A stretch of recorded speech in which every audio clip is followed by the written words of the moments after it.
berilmaydi. Pulni o'zi sizni qidirib kelsin. Kerak bo'lsa, pul sizni quvlab yursin. Siz puldan qoching. Pul xijolat bo'lsin sizga yeta olmayotganda. Tushunyapsizmi? Tavba qildim. Sen jinnimisan? O'zi bir so'm pul topolmasdan seni oldinga kelyapmiz. Sen puldan qochingmish. Pul quvlasin biz kutib olamiz o'zimiz. Va chalavatir. Undan ko'ra bizga ikki og'iz gap bilan qanday biznesni rivojlantirishni o'rgat.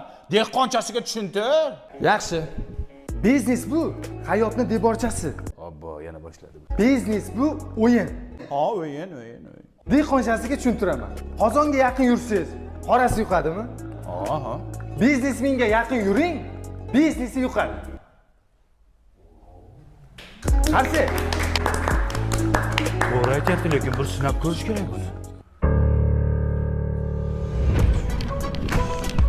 Yuqsin. Shu akani bizneslari yuqsin menga. Yuqsin. Shu akani bizneslari yuqsin menga. Bu meni tilamchi deb o'yladi shekilli.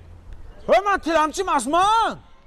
Yig'ishlar motivatorni. Men senga hozir bitta zo'r narsa aytaman, ota-bobolarimizdan qolgan. Biznesing gullab ketadi. Nima qilish kerak, bobo? Birinchi navbatda ishxonaning 4 ta burchagida shakar sepashan. Eshigiga qalampir munchoq bilan arini inini qo'yasan, klient chaqiradi.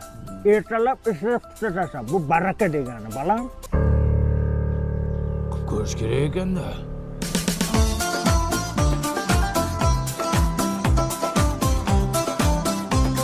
Klient kelsin, bizneslarim zo'r bo'lib ketsin, klient kelsin. O ana ish berdi, klient keldi.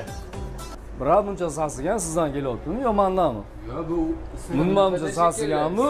Kirmaymiz bu yoqqa. Ketdi, bir yuring ye. Keling bu yoqqa. O'zi nima qilish kerak? Nima qilsam biznesim zo'r bo'lib ketadi?